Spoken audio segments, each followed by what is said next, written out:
Nah,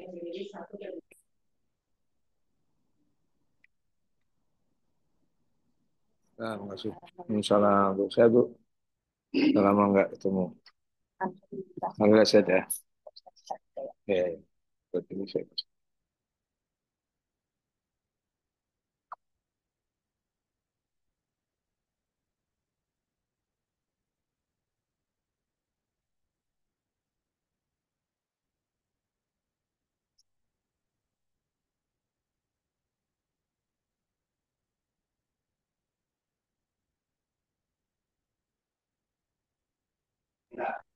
Bekola tu sayur macam. Assalamualaikum Bapak Ibu semua yang sudah hadir. Waalaikumsalam warahmatullahi wabarakatuh.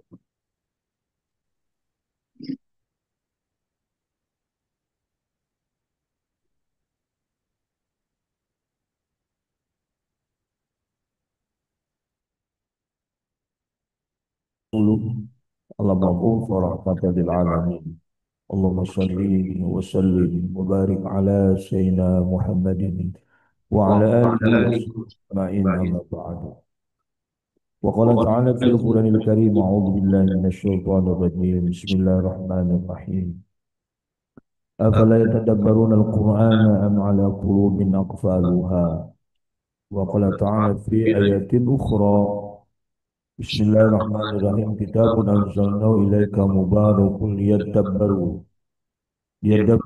آياته ويتذكر أولو الألباب وقال النبي صلى الله عليه وسلم إن الله يرفع بهذا الكتاب ومن ويوضع بآخرين صدق الله العظيم وصدق النبي الكريم والحمد لله رب العالمين. Hadirin hadirat jamaah Tadabbur Quran Masjid Raya Hidayah dimanapun berada, khususnya yang sekarang di lantai utama Masjid Raya Hidayah, juga ada jamaah kita yang menjauh di sana di rumah masing-masing lewat Zoom. Ya, Alhamdulillah ada Bu Haji Hera, ada Pak Rizwan, ada Bu Dewi dan yang lainnya. Ini memang mengkondisikan dari ba'da subuh ke jam 9.30 kembali ke asal perlu perjuangan ya, atau perlu pengkondisian. Kondisian. Jadi pasca pandemi ini memang bukan berubah sebenarnya jadi pindah suasana, pindah kondisi. Maka alhamdulillah walaupun demikian kita bisa hadir kembali untuk tabur Quran. Baik Bapak Ibu semua yang ada di masjid maupun yang ada di Zoom, kita awali dengan membaca Ummul Quran bersama-sama.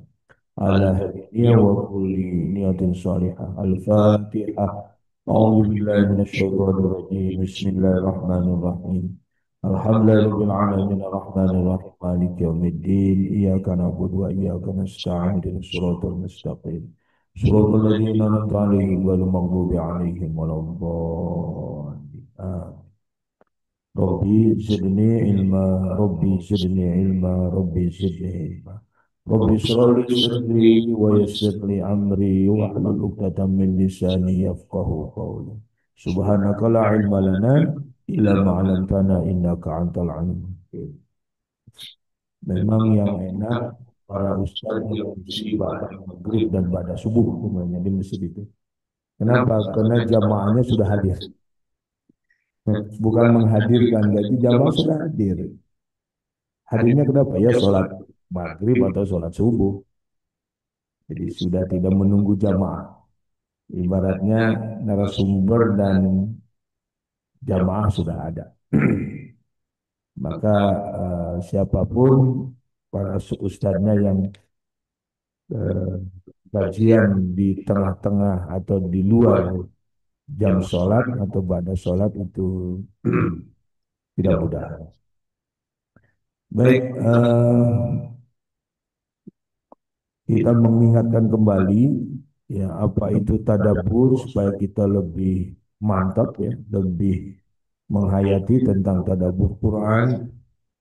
Kita buka surat 47 ya, surat 47 dulu, surat 47 ayat 24, surat Nabi kita, Nabi Muhammad. Ya, surat 47,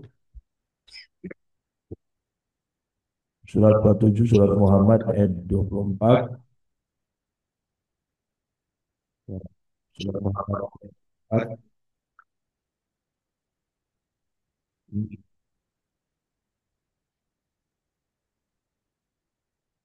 kita baca dua ayat ya, 24, 25,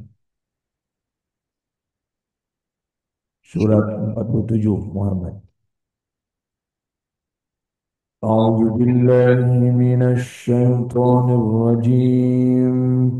بسم الله الرحمن الرحيم. أفلا يتدبرون القرآن أم على قلوب أقفالها. إن الذين ارتدوا على أدبارهم من بعد ما تبين لهم الهدى الشيطان سول لهم وأملى لهم. Lampu ada mic-nya yang di situ dulu, baca terjemahnya. Ada.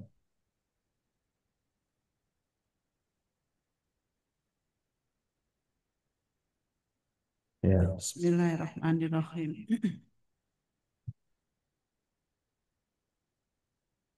Maka tidakkah mereka menghayati Al-Quran, ataukah hati mereka sudah terkunci?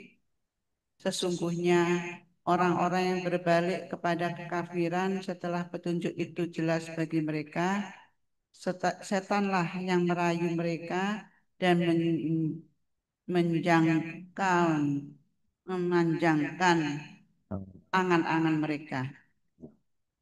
Jadi ayat ini dasar atau perintah tadabbur Quran. Jadi kalau tadabbur Quran itu ada ayat yang menganjurkannya. Itu surat 47 ayat 24. Bismillahirrahmanirrahim. Afala yatadabbaruna al-Quran. Maka apakah mereka itu manusia ya, tidak tadabbur Quran. Tadabbur itu mengkaji, mendalami dan memahami Quran. Tadabbur itu mengkaji, mendalami dan memahami Quran. Jadi apakah mereka tidak mau mengkaji, mendalami dan memahami Quran? Am ala qulubin aqfalha, atau atas hati-hati mereka ada penutup yang mengunci. Jadi tidak menerima, tidak mau, enggan untuk tadabbur Quran. Alhamdulillah Bapak Ibu yang hadir di sini ataupun yang Zoom itu termasuk manusia atau orang-orang yang mau tadabbur Quran. Ya. Yang tidak mau tadabbur Quran itu lama-lama hatinya terkunci. Terkunci itu tidak mendapatkan petunjuk, tidak mendapatkan nasihat, tidak mendapatkan pelajaran, tidak mendapatkan cahaya, tidak mendapatkan obat rohani. Jadi orang yang sering tadabbur itu, apalagi bertahun-tahun, insya Allah Allah akan mencerahkan pikirannya, mencerahkan hatinya, menenteramkan hatinya. Ala bizikrillahi tatma'innul qulub. Ya, ingatlah dengan zikir, salah satunya dengan tadabbur Quran itu, tatma'innul qulub, hatinya akan tenang. Nah, bagaimana dengan orang-orang yang tidak mau tadabbur Quran? Lihat ayat 25, sungguhnya orang-orang yang kembali ke belakang. Artinya dia tidak mau membuka Quran untuk membaca tadabbur dan seterusnya. Padahal sudah jelas Quran itu petunjuk dari Allah. Maka lama-lama kata ayat ini, syaitan itu menjadi menjadikan dia mudah berbuat dosa. Kenapa? Karena tidak ada pembimbing, tidak ada petunjuk. Berarti yang membimbing, yang menunjukinya setan. Dan setan itu juga akan memanjangkan angan-angan mereka. Angan-angan itu mereka artinya manusia lebih lebih mementingkan kehidupan dunia ya dibanding untuk beribadah, dibanding untuk mengkaji, mentadabbur Quran. Ya, kalau setan memang senang itu untuk menggoda manusia supaya panjang, supaya berbuat dosa dan banyak angan-angan, banyak mimpi, banyak apa acara, banyak ini, banyak ini ya.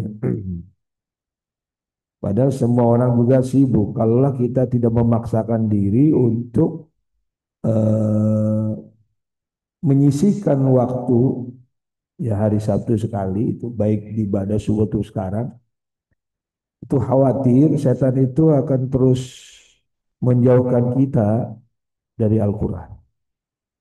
Dan ini yang dikhawatirkan oleh Nabi Muhammad. Khawatir umatnya jauh dari Al-Quran. Ini ada sudah di kekhawatiran ini sudah disampaikan Allah dalam Quran. Ya, buka surat 25 Al-Furqan. Nah, surat 25 Al-Furqan ayatnya ayat 30. Ayat 30. Jadi Nabi Muhammad sudah disampaikan, sudah diberitakan Allah, ya. Jadi umatnya nanti banyak yang jauh dari Quran. Ya. Nah ini yang dikhawatirkan. Surat 25 Al-Furqan ayat 30. Jadi kekhawatiran Nabi Muhammad umatnya jauh dari Al-Quran. Ini ayatnya. Kita baca. Bismillahirrahmanirrahim. Wa qala rasul inna qaumi ittakhadhu mahjura. Sini aja baca yang di offline aja ya. Baca terjemahannya. Coba pakai mic. Bismillahirrahmanirrahim. Nah, Terjemahannya, dan Rasul Muhammad berkata, "Ya Tuhanku, sesungguhnya kaumku telah menjadikan Al-Quran ini diabaikan." Masya Allah, suara ibu nyampe di sini. Nanti suara ibu nanti kalau direkam sama Ustadz eh, Zilan itu didengar oleh seluruh dunia. Kalau di share itu, ya. Apalagi sekarang kalau YouTube, yang penting-penting itu Ustadz Zilan dipotong, dibuat TikTok ya, semuanya itu. Misalnya Pak Arif menyampaikan tadi, Nabi Muhammad khawatir umatnya dari Quran, surat sekian ribuan, terus dipotong sedikit, masukkan TikTok, jadi. Jadi TikTok itu kan shoot atau potongan-potongan YouTube yang panjang, yang diambil yang penting-pentingnya saja, yang kira-kira bisa potensi apa namanya, kalau dunia medsos itu viral, tapi kalau tadaburan tadabur yang sangat berkesan lah, atau sangat kata-katanya sangat mengena atau nasihat Quran yang sangat mengena itu perlu di apa di resume menjadi TikTok. Jadi ayat ini ya Rasul mengadu kepada Allah. Wa qala Rasul Nabi Muhammad Rasulullah mengadu kepada Allah berkata, "Ya Rabbi wahai Allah Tuhanku, inna qaumi sesungguhnya kaumku ittakhadhu al-Qur'an menjadikan Al-Quran ini menjadikan atau memandang menganggap Quran ini mahjur sesuatu yang diacuhkan yang dijauhi yang diabaikan yang diremeh. Nah ini kekhawatiran kira-kira sudah terjadi belum kekhawatiran Rasulullah 1446 tahun yang tahun-tahun tahu khawatir ini sudah terjadi.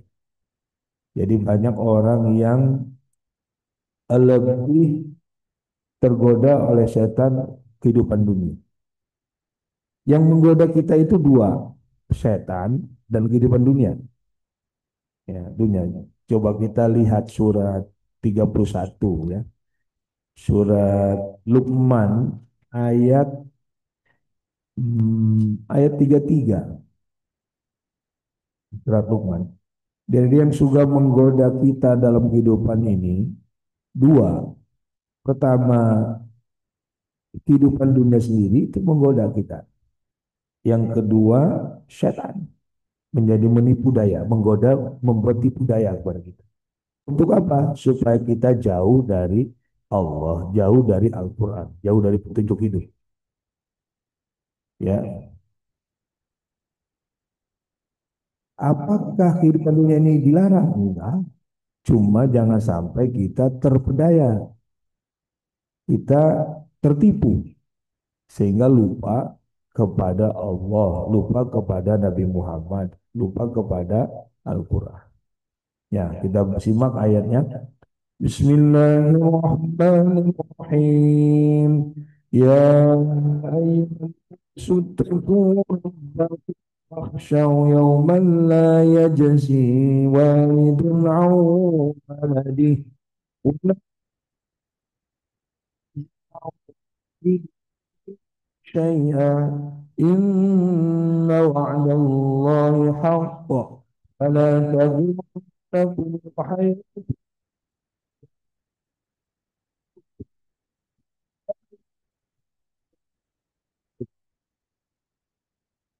Wahai manusia, bertakwalah kepada Tuhanmu dan takutlah pada hari yang ketika itu seorang bapa tidak dapat menolong anaknya dan seorang anak tidak dapat pula menolong bapaknya sedikit pun.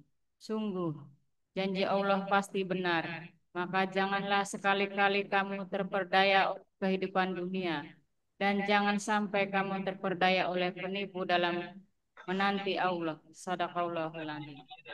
Menaati Allah. Barcelona versus Real Madrid. Duel penuh gengsi ini akan berlangsung pada hari Minggu 27 April di Estadio La Cartuja dan dia Di off-kan dulu itu muncul. Ya, bagus, makasih.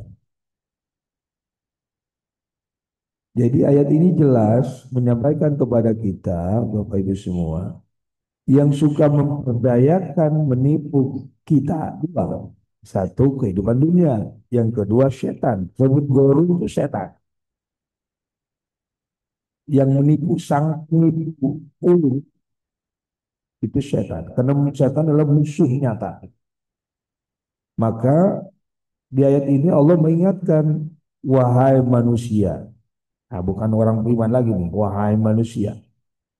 Bertakwa kepada Allah Tuhan. Takwa itu artinya takut. Takut mengerjakan dosa. Takut mendapatkan siksa nanti. Ya. Takwa. Atau takwa itu intinya sesungguhnya menghadirkan Allah dimanapun kita berada. Di pasar, Allah kita kita yakini maha melihat.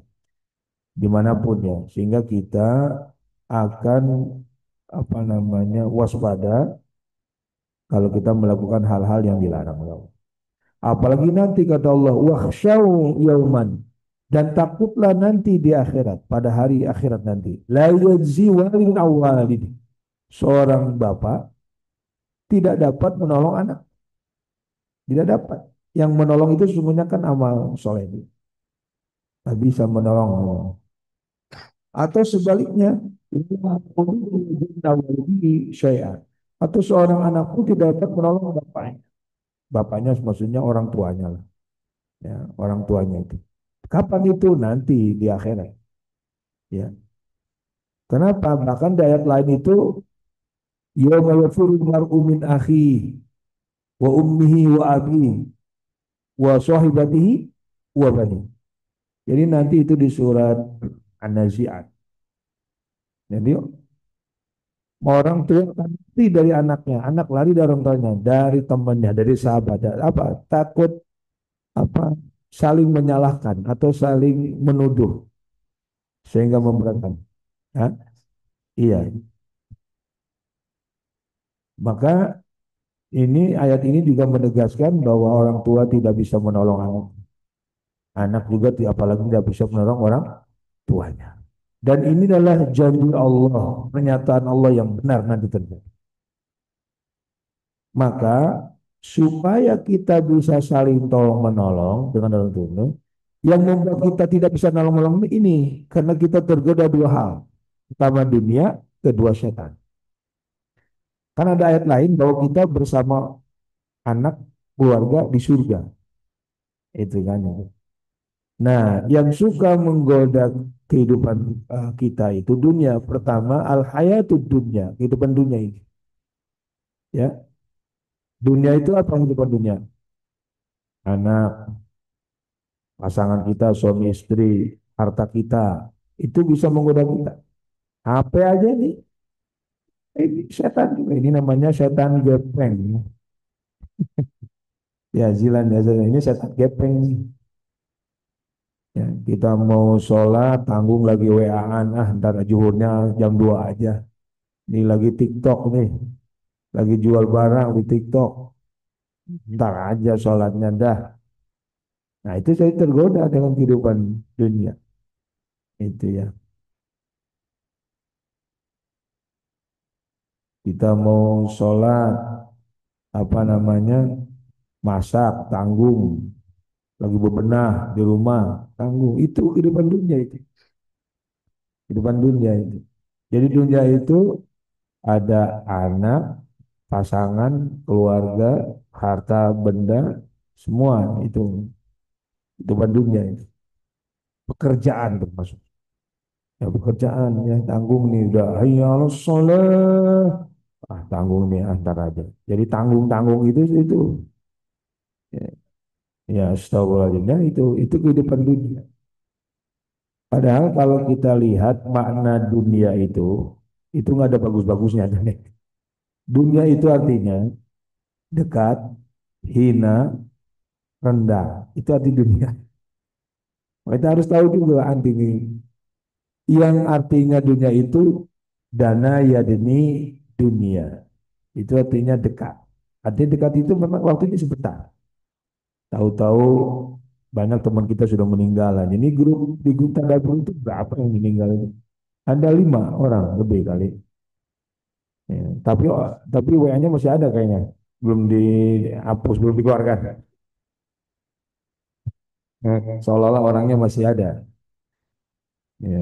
Yang hebatnya lagi di grup itu ada 90 tapi yang hadir paling 20. Nah, itu. Jadi nanti jangan menyesal ya. Bang Dini ada menyesal ini tadi.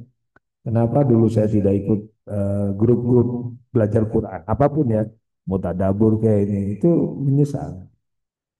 Nah, yang penting para ustaz sudah menyampaikan kalau menyesal urusan masing-masing ya. Gitu. Jadi jangankan ustaz, Nabi aja tugasnya hanya menyampaikan. Kalau sudah menyampaikan dia mau ikut atau melaksanakan terserah. Jadi tugas Pak Arif di sini mubalik.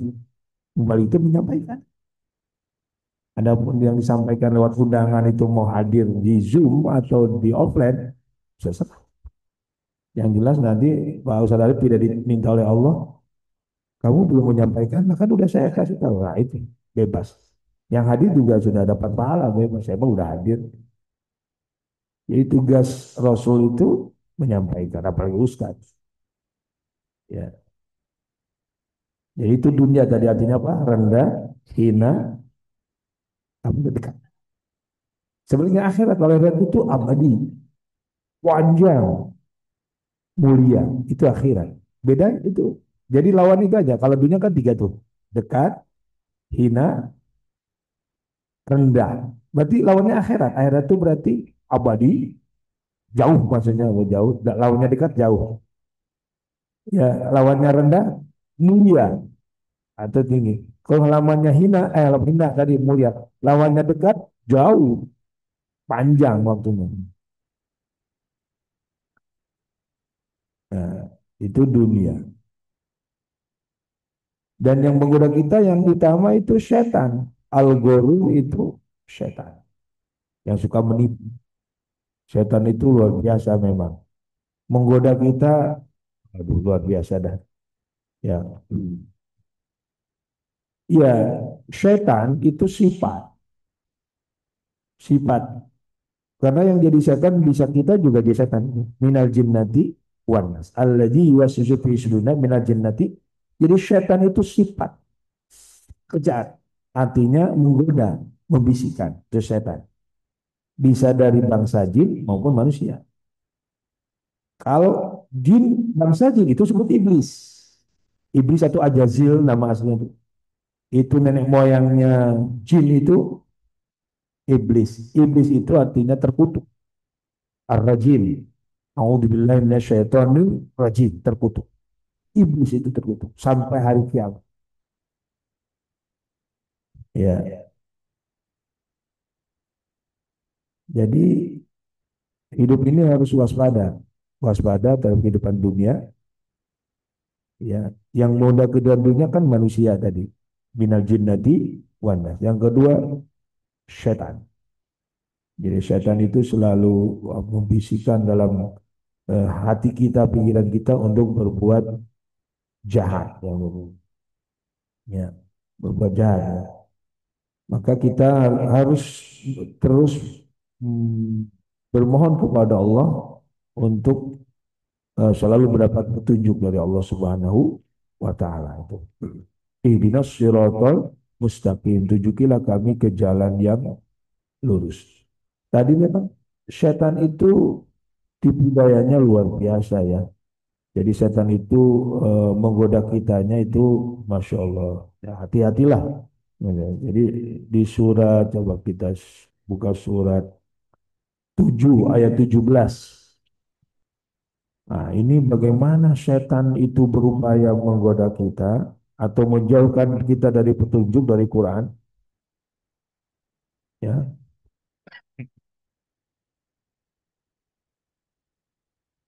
ya surat 7 Al-A'raf ayat 17. Tapi kita bacanya dari ayat 16, dua ayat. 16 17. Nah, kita harus waspada itu. Jadi kalau kita mau sholat atau malas, itu lagi digoda setan tuh. Yang menggoda manusia lain enggak. Nah, kalau menggoda yang lain kan biasanya ibu yang lain. Ayo kita ini dulu deh, main dulu kita apa namanya arisan dulu, nanti sholat belakangan. Itu berarti manusia. Tapi kalau kita sendirian, kemudian kok ini sholat agak malas, amat ini susah. Itu lagi goda setan tuh. Lagi goda setan itu. Nih. Jadi setan lagi goda kita. Ya, buka surat Al-A'raf ayat 16 17 kita baca ayatnya. Bismillahirrahmanirrahim. Qala fabima ta'tani la'aq'udanna lahum siratakal mustaqim. Thumma la'atiyannahum فيهم وعن خلفهم وعن أيمانهم وعن شمائلهم syakirin. Silakan baca dua ayat.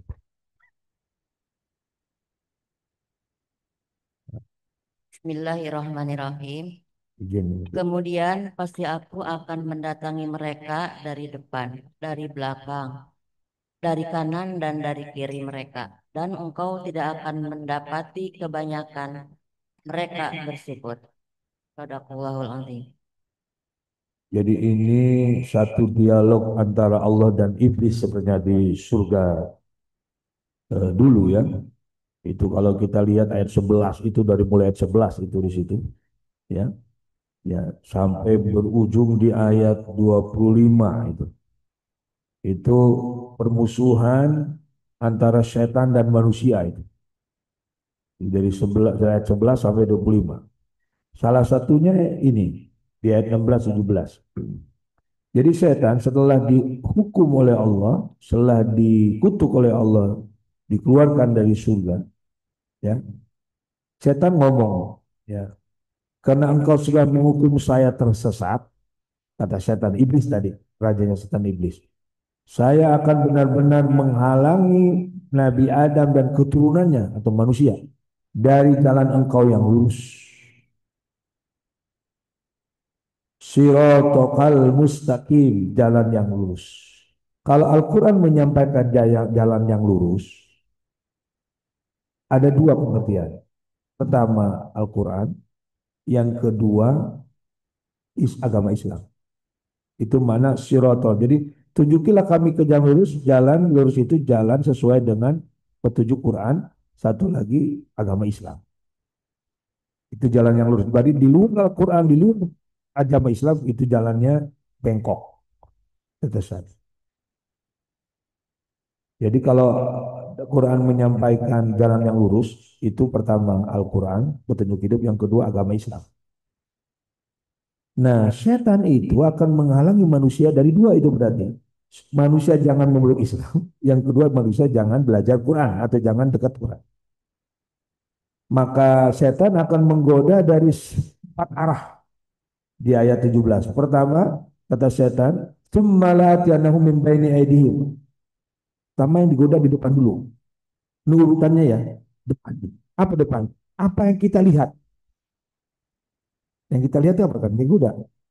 Kita lihat harta, harta, uang, kita lihat wanita, kita lihat laki-laki, perempuan. Itu dari penglihatan. Depan itu kan yang dilihatin kita. Biasanya orang itu terpedaya karena pertama dari pandangan dulu, penglihatan, muka depan. Makanya yang digoda itu ketika kita melihat muka, contoh misalnya laki-laki melihat perempuan, itu kan depan, bukan nengok gini kan depan, dipandang benar. Ya. Dari situ nanti timbul syahwat, kemudian misalnya terjadi perzinahan, nah, berarti setan sudah menggoda dari arah pertama itu. Baina aidihim itu artinya di depan. Seorang suami tergoda karena pandangan pertama juga melihat jabatan, melihat ini kayaknya kalau dikorupsi mantap juga itu. Itu mulai kelihatan. Ya, pertama itu yang digoda oleh setan. Yang kedua, wa min khalfihim, dari belakang mereka. Nah, di belakang itu bukan punggung ini. Contoh ya, suami itu belakangnya ada istri. Di belakang itu bilang, di belakang kan suami sebagai imam kan, di belakangnya makmum istri. Kata istri, contoh ini mah. Ini bukan istri yang di sini, istri yang di Bojong Kenyot ini. Pak, Bapak kan sudah kerja di perusahaan itu lama. Itu kayaknya teman-teman ayah itu, teman-teman Bapak itu kayaknya sudah umroh berkali-kali. Mobilnya ganti-ganti. Bentar-bentar dengannya beli tanah. Kayaknya jabatannya sama, gajinya sama. Kok bisa mereka? Kata ayah, mereka pada korupsi. Udah ikut aja korupsi, ngapain? Nah, setan itu menggoda istri. Yang di belakang itu istri. Istri. Bisa juga anak. Melihat anaknya begini bisa di belakang. Min khalfihim, dari belakang. Jadi kalaupun orang itu tidak digoda, contoh Nabi Nuh. Yang digoda itu bukan Nabi Nuh, nggak udah bisa. Yang digoda istrinya. Anaknya kanan digoda. Nabi Lut yang digoda istrinya. Sama sebagai anaknya. Nabi Muhammad yang digoda. Jadi di belakang-belakang itu bapaknya. Kan setan nggak pernah putus asa. Kalau dia tidak bergoda, jangan-jangan lewat istrinya bisa tergoda dia. Makanya jumrah di haji umrah itu ula usaqubah, itu kan Nabi Ibrahim digoda oleh setan, iblis, ketika menyembelih Ismail. Yang digoda kan istrinya. Pertama Nabi Ibrahim, kemudian istri anak. Itu setan itu menggoda banyak. Jadi kalau nggak tembus di sini istrinya, tapi ini anaknya. Maka melanggar jumlah Allah itu simbol keluarga itu harus sepakat bahwa setan musuh. Jangan ada yang tergoda. Itu pelajaran dari melanggar jumlah ulah wasakum. Bahwa kita sekeluarga ini harus betul-betul yakin kepada Allah, jangan ada yang tergoda oleh setan. Kalau kita tergoda setan satu, rontok kita udah. Nah, mohon maaf. Jadi makanya kalau kita punya keluarga, jangan hanya kita rajin sholat, cek istri kita, anak kita rajin sholat. Jangan-jangan kita tidak digoda, tidak mempan setan menggoda sholat kita, Tapi bisa jadi istri anak kita yang digoda. Itu yang disebut dengan wa min khalfihim. Jadi di belakang itu. Kemudian setan dari arah mana? Wa an aimani sebelah kanan. Kanan kita. Bisa arah, kita gitu bisikan sebelah kanan. Kiri berarti telinga. Kanan kiri itu, sebelah kanan kiri itu telinga kita. Jadi setan menggoda dari lubang telinga kita, kanan. Atau bisa juga kanan kiri itu tetangga kanan kiri itu. Jadi pengertian kanan kiri itu bisa telinga kanan, telinga kiri, atau tetangga kanan. Kan banyak cerita, oh tetangga kita kayaknya begini. Jadi kita iri dengki, wah paling dia punya tuyul di rumahnya, gitu kan. Ya, sehingga ini, iya. Maka supaya kita tidak tergoda oleh setan, wala tajidu aktsaruhum syakirin. Yang tidak tergoda setan itu orang yang suka bersyukur pada Allah. Bersyukur. Jadi misalnya gini, lihat tetangga maju kita senang, ikut senang. Tetangga kita sedih, kita ikut sedih. Dia ciri orang bersyukur itu. Ya bersyukur. Bukan tetangga kita maju kita iri. Ya tetangga sakit kita malah senang gitu. Itu memang setan begitu memutarbalikan. Maka supaya kita tidak digoda setan, kita harus tahu bagaimana teknik setan menggoda kita. Ya, tadi di depan, belakang, kanan, kiri. Berarti ada dua arah yang tidak bisa digoda setan. Atas, bawah. Itu kan nggak ada di sini atas bawah. Nah atas itu artinya kita selalu ingat kepada Allah yang maha tinggi. Atau ingat kepada Al-Quran yang diturunkan Allah. Dari Aras melalui Jibril ke Nabi Muhammad. Jadi petunjuk atas itu petunjuk Al-Quran. Supaya kita tidak goda. Yang kalau dari bawah ada dua pengertian. Kita menyadari asal mula kita dari tanah. Atau bawah itu jangan terlalu tanah. Hati. Dalam bawah kan hati. Jadi hati-hati di bawah. Kalau atas kan ini. Kalau ini kan bawah. Karena hidup kita di bumi. Jadi di bawah. Itu dua hal itu yang tidak bisa digoda. Selama kita ingat kepada Allah yang menurunkan Quran, wahyu, petunjuk gitu, dan ingat bahwa hati itu ada seorang ulama mengatakan hati itu tidak pernah bohong. Makanya ada hati nurani, hati yang selalu diberi sinar pancaran petunjuk oleh Allah Subhanahu wa taala. Kalau hatinya baik, semua kehidupannya baik. Kalau hatinya sudah penyakitan, busuk atau sudah apa namanya, sudah banyak penyakit hatinya, wah itu nanti apa namanya, berarti dia sering digoda setan ya. Nah, orang yang selalu ingat kepada Allah dan selalu menanyakan hati nuraninya itu termasuk orang yang bersyukur pada Allah Subhanahu wa taala ya. Kalau di ayat lain orang yang tidak tergoda setan itu setan sendiri yang ngomong adalah hambaku yang ikhlas. Illa ibadakal mukhlisin. Itu ada di beberapa ayat di sini. Di sini ada aja. Ada ini. Jadi hambanya yang ikhlas itu yang tidak digoda oleh setan. Ya. Hambanya yang ikhlas itu tidak digoda oleh setan. Coba kita tengok misalnya di surat 2 ayat 30-an ada nggak di situ ya?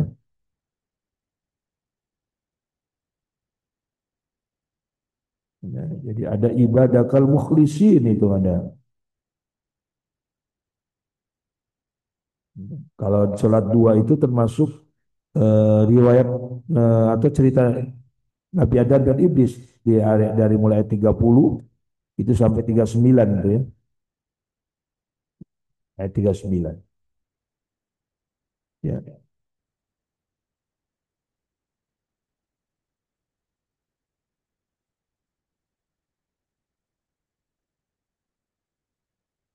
Hmm. Itu ada di situ ya. Tapi intinya bahwa hamba Allah yang ikhlas itu tidak digoda oleh setan. Baik Bapak Ibu yang dirahmati Allah Subhanahu wa taala.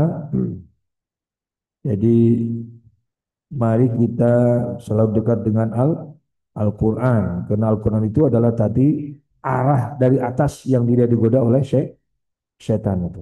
Nah dari atas yang tidak digoda oleh setan. Supaya tidak ada penyesalan. Ya. Menyesal. Contoh menyesal kembali buka surat 25. Ya surat 25. Kita tutup aja slide-nya nih. Nah, surat 25 ya. Ayat 27, 28, 29. 3 ayat.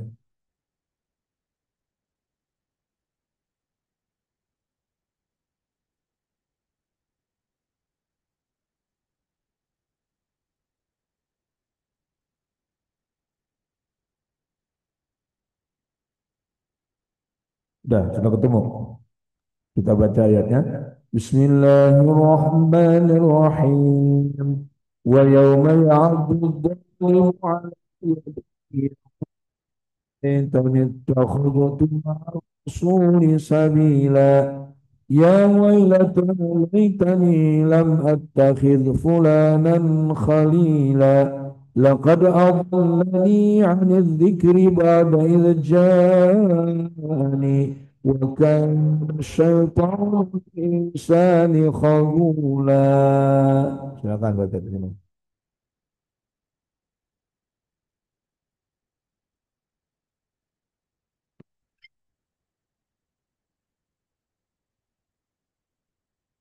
Bismillahirrahmanirrahim. 26 ya? Surat 25 ayat 27, 28, 29. Dan ingatlah pada hari ketika orang-orang zalim menggigit dua jarinya, menyesali perbuatannya seraya berkata, wahai sekiranya dulu aku mengambil jalan bersama Rasul. Wahai celaka aku, sekiranya dulu aku tidak menjadikan si Fulan itu teman akrabku. Sungguh dia telah menyesatkan aku dari peringatan Al-Quran ketika Al-Quran itu telah datang kepadaku. Dan setan memang pengkhianat manusia. Jadi nanti di akhirat itu banyak orang menyesal. Ciri menyesal nanti di akhirat dia akan menggigit dua tangannya, bukan jari ya. Menggigit dua tangan. Bukan jari. Kalau dua tangan, apa artinya? Dimasukin tangan ke dalam mulut. Itu menunjukkan penyesalan yang hebat. Penyesalan yang sangat luar biasa. Kalau orangnya ini nyesal gini misalnya, nyesal satu jari, atau encer, dan apa enteng. Tapi kalau dua tangan masuk ke mulut, itu penyesalannya yang hebat itu, yang besar. Kenapa mereka menyesal? Satu, karena mereka tidak ikut jalan Rasul. Jalan Rasul itu apa? Al-Quran. Jalan Rasul itu Al-Quran. Karena Rasul itu selalu mengikuti jalan Al-Quran. Pokoknya Quran disebut sirat tadi. Siratul mustaqim. Sirat jalan. Yang kedua, dia menyesal kenapa dulu waktu di dunia punya teman akrab, tapi teman ini ngajaknya dolanan mulu ya, kuliner mulu, arisan mulu, tapi ngaji enggak. Ya. Yang itu arisan boleh, tapi ngaji jangan lupa. Malah dalam arisan ada pengajian. Gitu. Ya, di siraman rohani, bukannya siraman jasmani doang. Memang ujung-ujungnya sih acara apapun ibu-ibu tuh ujungnya makan sih biasanya. Ya, ujungnya makan. Apapun acaranya, ujungnya makan. Ya, makan enggak, makan dan minum. Jadi yang kedua menyesal karena punya temannya menjadikan dia jauh dari Al-Quran. Itu. Nyesel dia. Itu. Ya. Bahkan dia menyesatkan aku dari Al-Quran katanya. Jadi jauh dari Al-Quran. Itu menyesal dia. Nah tadi supaya setan kita tidak menggoda kita, kita harus ikhlas tadi ya. Ikhlas itu selalu mengharapkan ridho dan ampunan dari Allah. Ampunan dan ridho dari Allah. Bukan karena apa-apa, bukan ria, bukan syirik itu. Nah itu ada di surat tadi, udah ketemu sekarang ya. Surat 15, boleh buka surat 15. Nah, ayat 39, 40,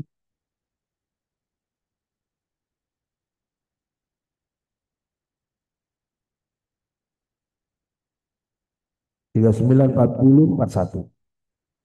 Jadi orang yang tidak tergoda setan itu, kalau arahnya tadi atas bawah arahnya. Kalau orangnya orang ikhlas.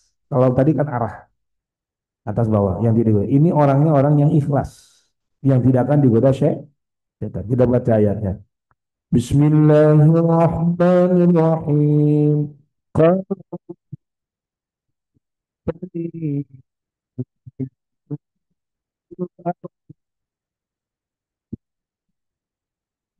ajmain.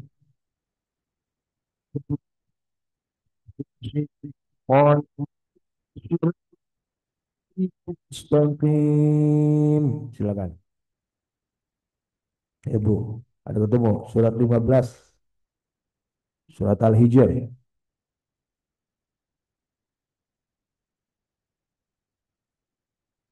Bismillahirrahmanirrahim. Ia iblis berkata, Tuhanku, oleh karena engkau telah memutuskan bahwa aku sesat, aku pasti akan jadikan kejahatan terasa indah bagi mereka di bumi. Dan aku akan menyesatkan mereka semuanya, kecuali hamba-hambamu yang terpilih di antara mereka. Dia, Allah, berfirman, ini adalah jalan yang lurus menuju kepadaku. Nah, jadi ini kan iblis berkata kepada Allah, ya Allah, ya Tuhanku. Jadi iblis pun, ya Tuhanku. Jadi iblis pun ciptaan Allah. Kata iblis, karena engkau sudah membuat aku atau memutuskan aku menjadi makhluk yang sesat, pasti aku akan menjadikan manusia itu memandang baik. Jadi setan itu godanya gitu. Setiap perbuatan dia yang lebih baik itu memutarbalikkan fakta. Ya, kata setan itu baik apa-apa, lakukan aja. Itu artinya setan itu memandang baik perbuatan baik. Padahal tapi diputarbalikkan oleh setan itu supaya baik. Dan kata setan, saya akan menyesatkan manusia semua. Keturunan Nabi Adam, saya akan sesatkan. Yang tidak bisa saya sesatkan, kata setan sendiri, kecuali hamba-hamba engkau itu yang ikhlas. Illa ibadaka minhum mukhlasin. Saya tanya Bu, mukhlis itu orang sifat. Udah jadi orang. Jadi orang itu bukan ikhlas lagi, ikhlas. Bukan hanya ngomong gitu, ikhlas lah. Tapi kalau mukhlasin itu sudah menjadi karakter, sudah menjadi pribadi, menjadi sifat. Jadi orangnya memang ikhlas. Orang ikhlas sebenarnya mukhlas. Ya, ya, mukhlas itu adalah yang apa namanya yang diberikan keikhlasan oleh Allah SWT. Jadi setan sendiri masih tahu yang tidak bisa digoda adalah orang yang ikhlas. Ikhlas itu beribadah hanya kepada engkau, bukan karena manusia, ria, bukan karena ingin beribudi, ingin pencitraan dan lain-lain. Kemudian Allah menjawab, ini adalah jalan yang lurus. Kau juga aku menjaganya. Jadi hada siratun alaihi mustaqim kata Allah. Jadi hamba-hamba itu yang jalan yang lurus, yang ikhlas pasti tidak pernah bisa digoda setan. Ya, itu ya. Di ayat lain ada nggak Pak Ustaz Arif? Ada. Coba buka surat 38. Surat 38 ayat 82 83. Itu sama tuh. Surat 38 Shot.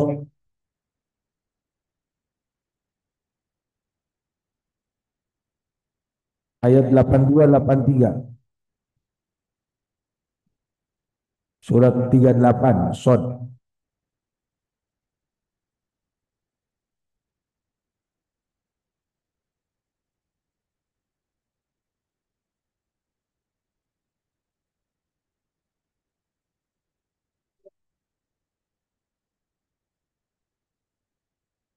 Ya, kita baca ayatnya. Bismillahirrahmanirrahim.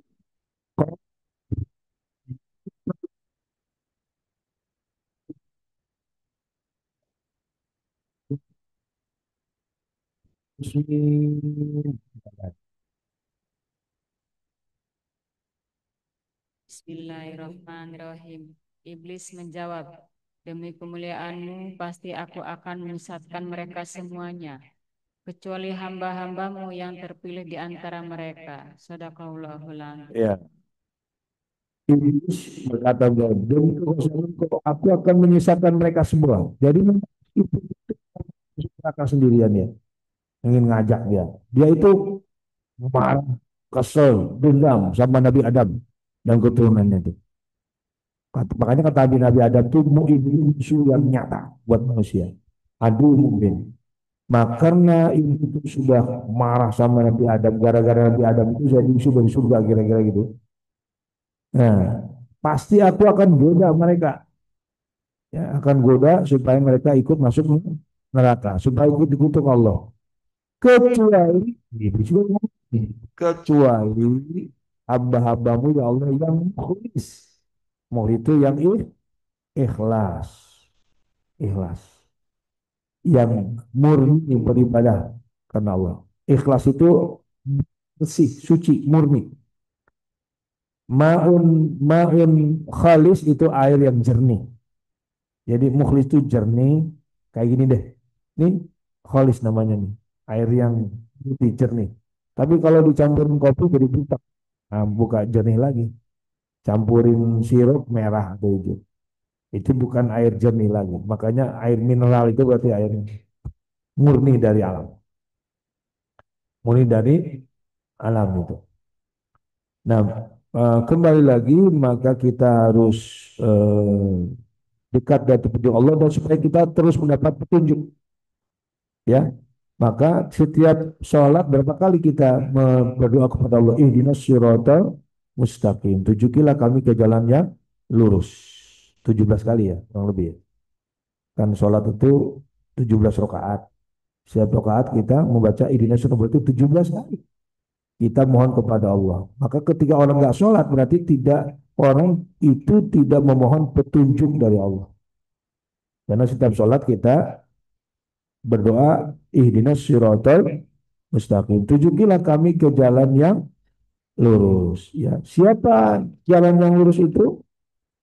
Coba buka, ya, silakan buka, ya, suratnya kalau nggak salah surat 4 ya. Coba kita coba surat 4 buka ayat 80 berapa coba. Surat 4 ayat 68, 69, 70. Ihdinas siratal mustaqim.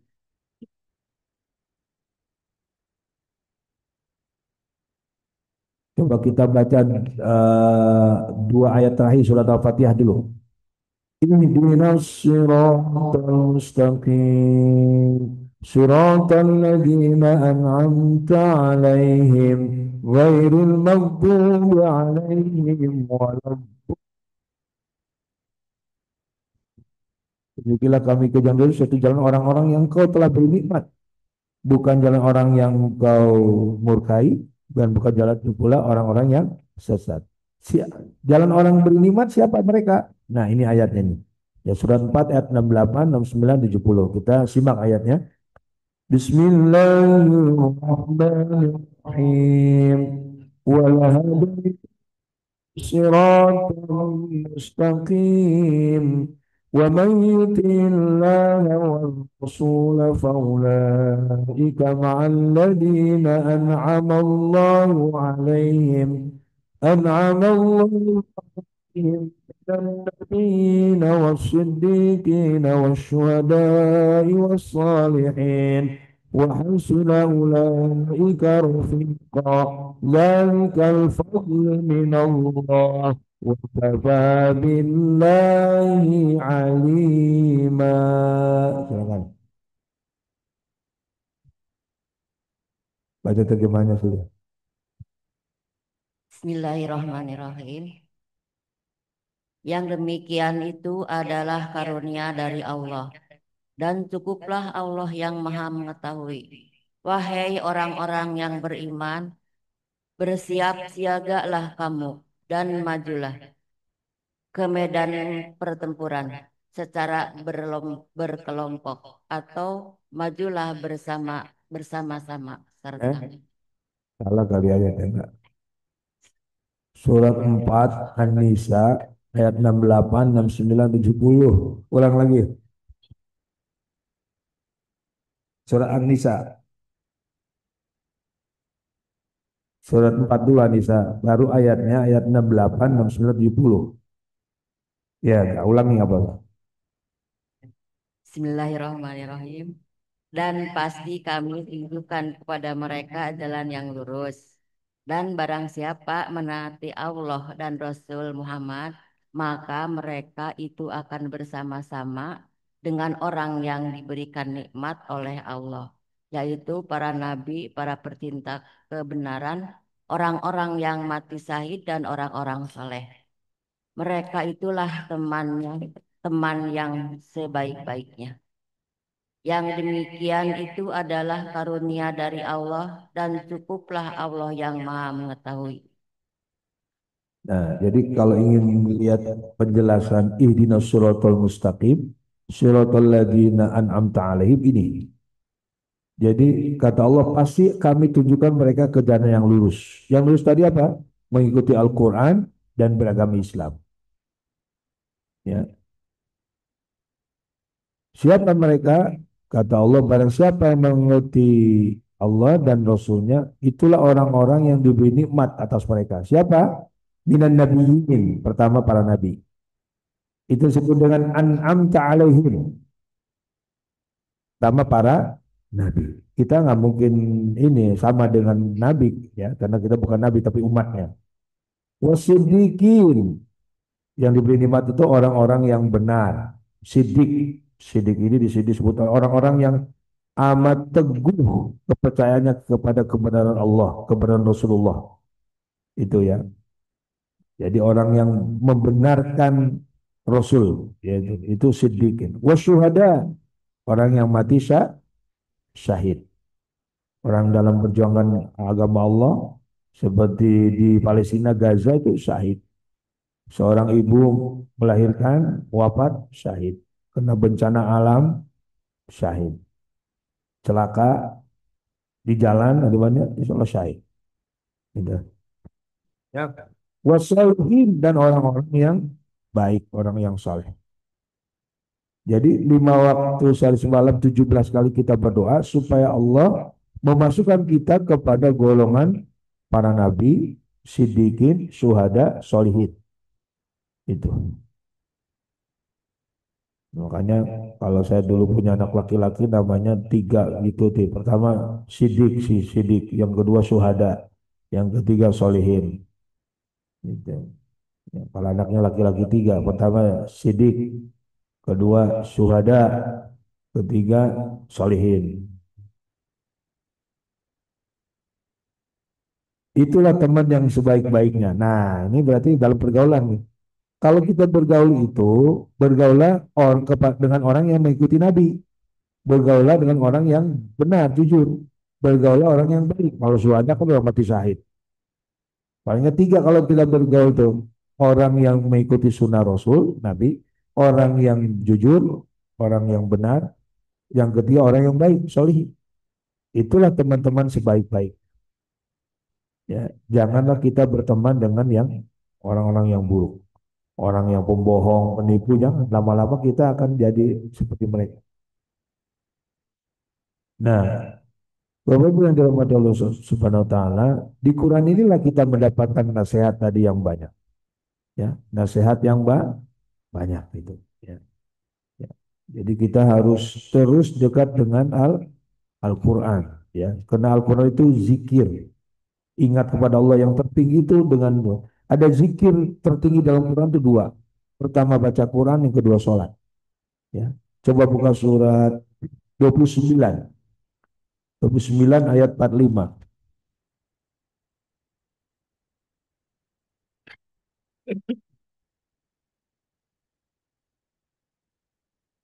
Kalau zikir itu subhanallah, itu namanya kalimah thayyibah, zikir. Tapi itu juga zikir. Tapi zikir yang paling tinggi dalam Quran itu dua. Pertama baca Quran, urutannya ya. Kedua sholat. Nah ini ayatnya. Kita baca surat Al-Ankabut ayat 45 ya. Dan 9 kan Al-Ankabut kan? Ayat 45. Bismillahirrahmanirrahim. Utlu ma uhiya ilaika minal kitabi wa aqimis salah. Inna salata tanha 'anil fahsya'i wal munkar wal dzikru tasma'un. Silakan. Balik lagi karena orangnya muter aja gitu. Kalau yang di Zoom saya nggak kasih namanya kedengeran ya. Bacalah kitab Al-Quran yang telah diwahyukan kepadamu, Muhammad, dan laksanakanlah sholat. Sesungguhnya sholat itu mencegah dari perbuatan keji dan mungkar. Dan ketahuilah mengingat Allah, sholat itu lebih besar keutamaannya dari ibadah yang lain. Allah mengetahui apa yang kamu kerjakan. Jadi pantas orang tua kita dulu ngajarin kita dua, ngaji, sholat. Sholat, ngaji, biasanya dua hal itu. Ayo, nak, ngaji bisa baca Quran, dua sholat. Ini ayatnya sebenarnya. Jangan-jangan orang tua kita dulu waktu itu sudah memahami ayat ini atau dari gurunya. Jadi kata Allah, bacalah yang telah diwahyukan kepadamu yaitu Al-Quran. Nah ini zikir pertama adalah baca Quran. Karena nama Quran itu az-zikr. Nama lain Quran az-zikr. Az-zikr itu zikir. Karena nama Quran itu ada An-Nur, Al-Furqan, Al-Huda, Asy-Syifa, itu nama lain. Salah satunya az-zikr. Ya. Jadi Al-Quran itu disebut dengan az-zikr. Zikir, ingat kepada Allah. Orang yang baca Quran itu ingat kepada Allah. Yang kedua, aqimus sholat, mendirikan sholat. Mendirikan sholat itu, zikir yang kedua. Bukan tujuan, maaf. Fungsi sholat ini nih.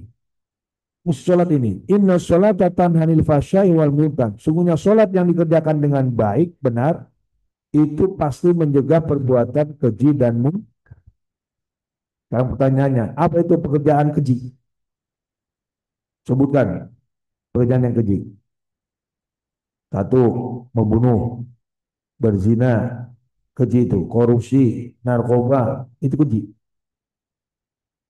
Jadi fahsya itu perbuatan yang di samping merugikan di sini juga merugikan banyak orang. Itu fahsya artinya. Keji. Keji itu udah merugikan di sini, juga merugikan banyak orang. Mohon maaf, kalau ada orang perempuan berzina, yang malu kan orang tuanya. Orang tuanya dia, orang laki-laki, terus saudara-saudara semua. Gara-gara berzina itu bukan fahsya. Contoh lain korupsi. Misalkan suaminya korupsi, yang mau istrinya, yang mau anak-anaknya, anaknya bisa dibully di sekolah, bapak kamu korupsi itu. Nah itu fahsya itu. Saudaranya kan gini, saya karena sudah berkeluarga, dari yang kenal saya itu pertama dari keluarga saya banyak banget. Yang kedua istri punya juga, bibi tante saya juga punya, makin banyak orang. Apalagi saya banyak di makin banyak. Jadi mohon maaf kalau saya di Cina itu hancur udah. Jadi merugikan banyak orang. Citra kita habis sudah. Kehormatan kita habis. Itu fahsya artinya. Jadi perbuatan yang bisa berdampak kepada orang banyak atau bertambah luas. Membunuh juga sama. Ketika ada membunuh kan dia dihukum. Kalau dia seorang ayah anaknya malu, kamu punya bapak pembunuh, istri juga malu, suami pembunuh, mertua juga malu, mantu pembunuh. Jadi semua ikut terbawa-bawa. Itu namanya keji. Nah dengan sholat harusnya, paling pertanyaan gini, nggak usah dijawab, saya nanya sendiri jawab sendiri nih mah. Saat itu orang korupsi kan agamanya Islam, ya sholat juga kayaknya rajin gitu. Umroh juga sering gitu kan. Nah itu pertanyaan yang jadi tadi apa yang dilakukan tanpa ikhlas tadi berarti digoda setan tetap. Jadi sholat juga harus ikhlas, puasa harus ikhlas, semua harus ikhlas. Ikhlas itu artinya sholatnya bagus, di luar sholat juga harus bagus. Itu harus baik. Itu makanya ada disebut dengan gini dalam hadis Rasulullah. Akmalul mu'mina imanan ahsanuhum khuluqa. Sebaik orang beriman adalah semakin baik akhlaknya. Jadi harusnya dia sholatnya bagus, di luar sholat bagus. Jangan kayak pencuri. Saya kasih contoh pencuri ini. Ceritanya ada pencuri rajin berjamaah di Masjid Nurul Hidayah. Ceritanya. Ditanya sama Ustaz Jilan, Mas, Mas kan saya tahu profesinya pencuri, tapi kok rajin amat sholatnya ya? 5 waktu rajin dia, tapi eh, pencuri juga. Ya, apa jawab dia? Kalau sholat, kewajiban saya kepada Tuhan saya. Kalau mencuri, pekerjaan saya sehari-hari. Jadi dia memisahkan mana yang baik, mana yang buruk. Nah, itu sama dengan pencuri tadi itu tuh. Jadi orang yang eh, sholat terus maksiat jalan, itu STMJ itu begitu. Jadi sholatnya tidak berdampak kepada perbuatan yang lebih baik. Harus imannya bagus, harus perbuatan juga baik tadi. Ahsanuhum khuluqa harus. Makanya kata seorang ulama, harusnya ketika ibadah ritualnya, sholatnya, puasanya makin bagus, diterima Allah, harusnya perbuatan juga semakin baik. Harusnya. Berarti kalau begitu sholatnya dipertanyakan, puasanya dipertanyakan. Belum bagus berarti. Masih sholatnya itu sesuai dengan mungkin hanya kewajiban saja. Nah, yang penting saya sholat. Kayak tadi, sholat mah kewajiban. Kalau pencuri, perbuatan saya, ya, profesi saya. Itu pasca ya. Ya nggak boleh, harusnya nggak boleh. Jadi sholatnya dipertanyakan, umrahnya dipertanyakan. Itu. Itu benar. Jadi sholat itu menjaga. Allah menyuruh juga. Allah menyuruh dia amanah, dia hianat, itu mungkar namanya. Jadi alak-alak yang buruk itu menjadi mungkar. Suruh sholat, tidak sholat, itu mungkar. Suruh puasa, tidak puasa, itu mungkar namanya. Ya, itu. Jadi orang yang sholatnya benar, dia itu tercegah dari perbuatan keji dan dan kalau mungkar tadi, perbuatan yang hanya merusak diri sendiri, tidak berdampak orang lain. Kalau mungkar, kalau puasa kan berdampak orang lain. Ngajak banyak orang gitu, menjadi malu semua. Walau zikrullah akbar, sholat adalah zikir yang paling tinggi dari ibadah-ibadah lainnya.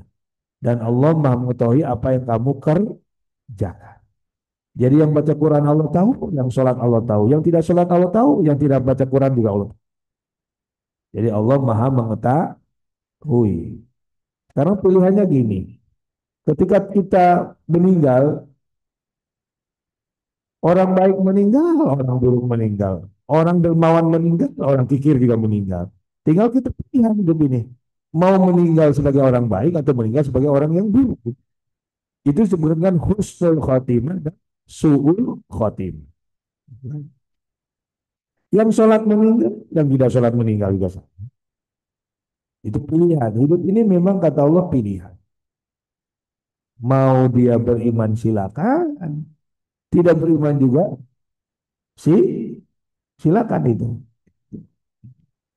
Ya, itu kalau tidak salah ada di surat eh, 39 ya, 39 18. Jadi ada di ayat lain itu Allah mengatakan kalau mau beriman silakan, tidak beriman juga silakan. Ya, belum belum ketemu ayat, tapi nanti kita akan temukan ya. Al-Kahfi kalau masalah ya 18 ya. Ya, ya. Surat 18 ayat 39 kalau nggak salah ya. Atau ayat 32 coba.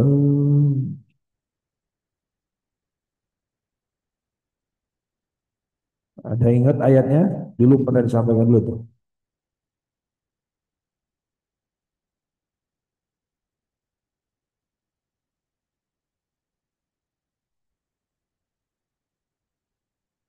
Ayat berapa? Ayat 29. Ya, surat 18 ayat 29. Kita baca separuh ayatnya di awal ya. Ya, sedikit aja ayatnya kita baca. Surat 18 ayat 29. Bismillahirrahmanirrahim.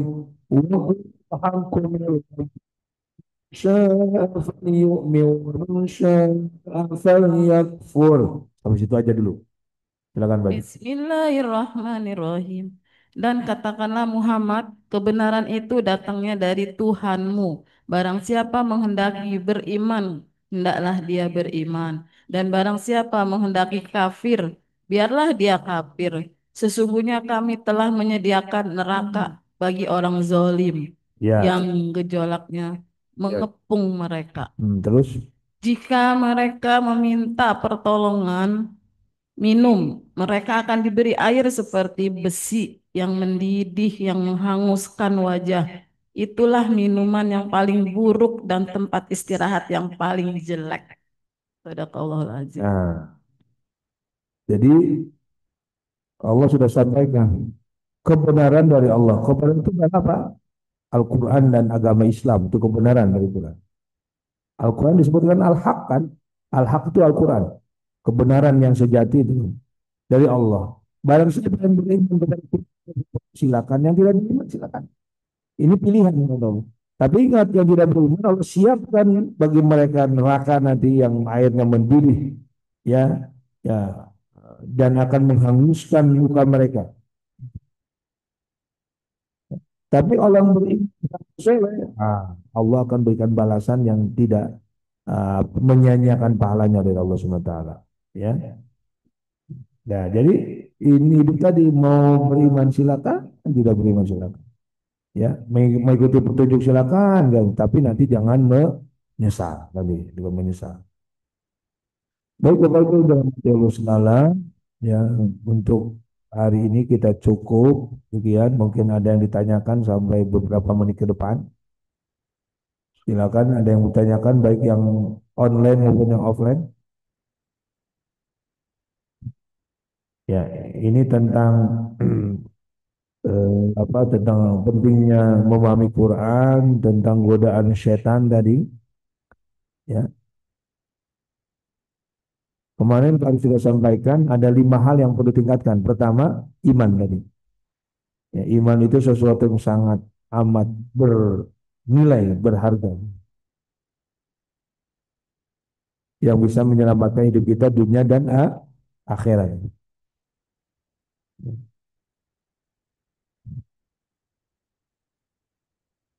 Waktu kaum muslimin mudik pulang ke rumah, mudik ke kampung halaman, itu bekalnya banyak nggak? Banyak banget ya. Pak itu bekalnya paling nggak ada 8 lah bekalnya itu. Pulang mudik itu pertama badannya sehat. Nah, pertama badannya sehat. Yang kedua kendaraannya juga harus sehat. Nggak mogok, walaupun diservis dulu. Baik yang kendaraan pribadi maupun yang umum, pasti perusahaan itu sudah ngecek itu ininya ya. Apa di kiri ibaratnya gitu.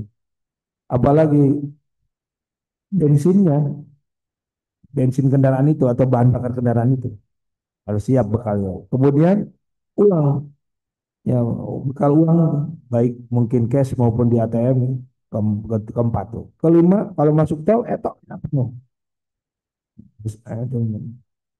Kelima, keenam apa? Bekal di perjalanan, makanan, minuman kan ada aja. Kadang-kadang mampir ke rest area kalau ini capek juga, apalagi pulangnya ke Surabaya kan jauh. Nggak mungkin nggak istirahat kan? Istirahat pasti. Saya waktu ke Jogja aja 2 kali istirahat, menyetir sendiri, yang nggak ada serapnya. ngantuk deh, ngantuk ya istirahat lah. Ya, itu apa namanya makanan minuman gitu. Yang ke berapa ke enam, tujuh. Kalau kita apa oleh-oleh tadi benar. Kalau kita lebaran di kampung kan oleh-oleh untuk orang kampung atau orang saudara-saudara kita. Bisa jadi kita juga menyiapkan apa? Pakaian baru buat saudara kita, ibu kita, buat kita. Kalau para suami mungkin udah siapkan karena mau idul apa sholat id di rumah di kampung, ya pak apa sarungnya baru, kuncinya baru, handphonenya juga baru kadang-kadang gitu. Jadi hitung-hitung sekitar 8 lah, 7 atau 8 tuh bekal mudik ke kampung halaman. Semua orang mudik seneng nggak? Gembira nggak? Jadi itu atau mudik itu harus gembira. Seperti anak SD pulang sekolah gembira, suami pulang kantor gembira. Kita aja jamaah pulang tadarus gembira. Jadi prinsipnya yang pulang itu gembira. Kenapa orang tidak gembira pulang kampung? Alasannya apa kira-kira? Pertama di kampungnya banyak utang, yang kedua banyak musuh kira-kira. Kalau banyak pulang kampung lah ya. Sama dengan ya kalau orang pulang ke ya, bukti kebal itu iman dan amal soleh. Buka surat, coba buka surat do apa? Surat 29. 29 lagi deh, ya kembali banyak 29. Ayat 57, 58. Nah, baca terjemahnya saja.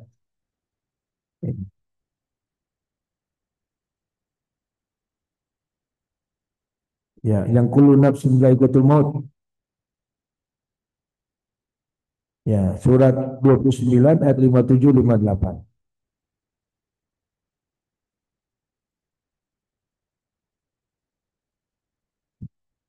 Ya, baca terjemahnya aja, Bu. Setiap yang bernyawa akan merasakan mati, kemudian hanya kepada kamu dikembalikan. Terus, satu ayat Dan lagi. orang-orang yang beriman dan mengerjakan kebajikan, sungguh mereka akan kami tempatkan pada tempat-tempat yang tinggi di dalam surga yang mengalir di bawahnya sungai-sungai. Mereka kekal di dalamnya. Itulah sebaik-baik balasan bagi orang yang berbuat kebajikan.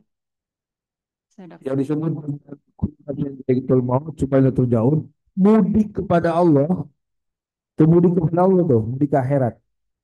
Kalau mudik ke kampung halaman, bekalnya 7 kali, kita palingnya 7 bekal tadi, banyak disebutkan. Kalau mudik kepada Allah, itu cuma 2, iman dan amal soleh. Walladzina amanu wa amilus lihat. Baca Quran, tadabbur, amal soleh ini. Itikaf di masjid ini amal soleh. Saya senang sih kalau belajar apa Zoom di masjid. Kenapa? Ada pahala itikaf soalnya. Kalau di rumah nggak ada pahala itikaf. Kalau di masjid ada pahala itikaf. Ya, jadi itikaf itu selama kita di masjid ini maka Allah akan mencurahkan ampunan kepada kita selama kita itikaf di masjid. Dosa kita rontok sudah semua ya, ya untuk itu. Ya. Jadi mudik kepada Allah itu bekalnya cuma 2.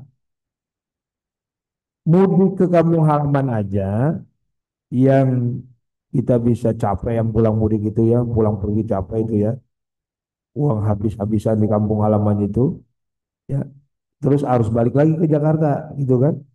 Paling seminggu lah, kemarin paling seminggu di kampung halamannya, balik ke Jakarta lagi, jadi harus balik. Bekalnya 7 kali, 7 poin tadi. Mulik kepada Allah yang tidak ada harus balik, nggak ada harus balik. Habis di TPU, tidur di TPU tuh nggak ada balik lagi ke rumah. Bekalnya cuma 2, iman dan amal soleh aja itu. Iman dan amal. Soal kata seorang ulama, iman itu ibaratnya ruh, amal soleh badan, ini badan. Manusia yang hidup ada ruhnya, ada badan jasmaninya. Kalau dia iman doang nggak ada amal soleh, sama dengan ruhnya ada, badannya hilang nggak ada. Ruh kan nggak kelihatan, berarti seperti hantu ya.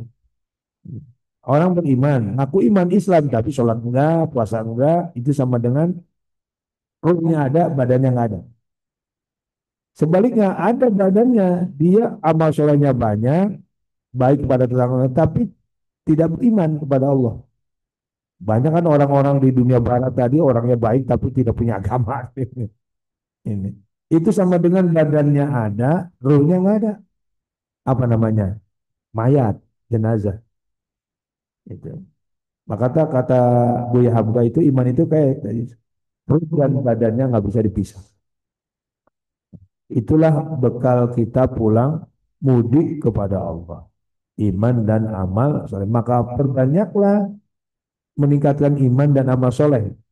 Ya, setelah bulan Ramadan. Kan Ramadan itu sebenarnya mengasah dia, iman dan amal soleh kita asah tuh.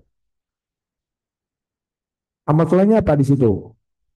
Pak Arif namanya pakai ada 15 ada 13 amal soleh Ramadan tuh. Pertama puasa, kedua sahur. Ya. Atau pertama sholat tarawih dulu dah. Kalau diurut dari malam ya, sholat tarawih, sahur, puasa, kemudian buka puasa, itu amal soleh semua tuh. Kemudian baca Quran, kemudian apa namanya bersedekah, zakat fitrah, zakat mal, zakat yang sama tuh, kemudian sholat wajib di bulan Ramadan, sholat sunnah, kemudian silaturahim, itikaf. Itu ada 13 tuh amal soleh ya, yang kita laksanakan dengan penuh keikhlasan itu. Maka di bulan Syawal ini ya kita harus terus pertahankan itu amal soleh itu ya. Ya. Hampir ya kalau Ramadan puasa wajib berarti di luar Ramadan puasa sunnah namanya. Puasa sunnah itu. Ya. Saya urut lagi ya, ada 13 amal soleh ya. Yang pertama dari malam dulu sholat taraweh. Yang kedua sahur dulu. Ya, sahur dulu. Yang ketiga puasanya, kan siang puasanya itu. Diurut terurut ya puasanya. Yang keempat buka puasa, iftar. Yang keempat iftarnya. Yang kelima baca Quran, baca Quran.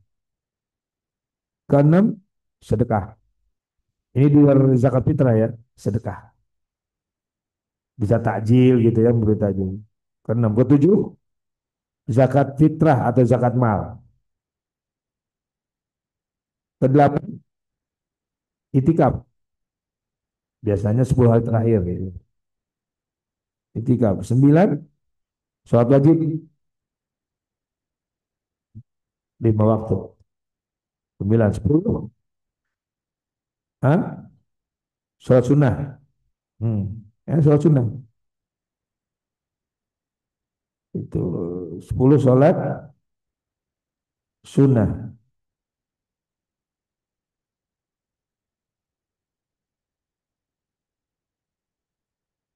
11 banyak istighfar.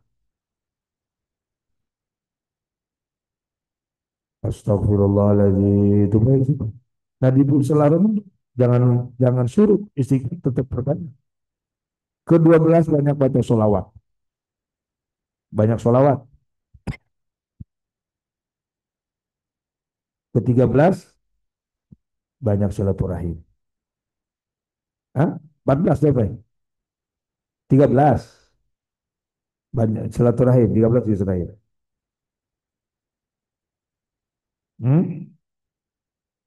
Allahumma sholli ala Sayyidina Muhammad wa ala ali Sayyidina Muhammad. Itu kita. Salat. Iya, apa? Bagus. Ibu lagi masak baca sholawat. Iya. Pagi sholawat yang banyak. Ya. Supaya kita nanti mendapat syafaat dari Rasulullah SAW.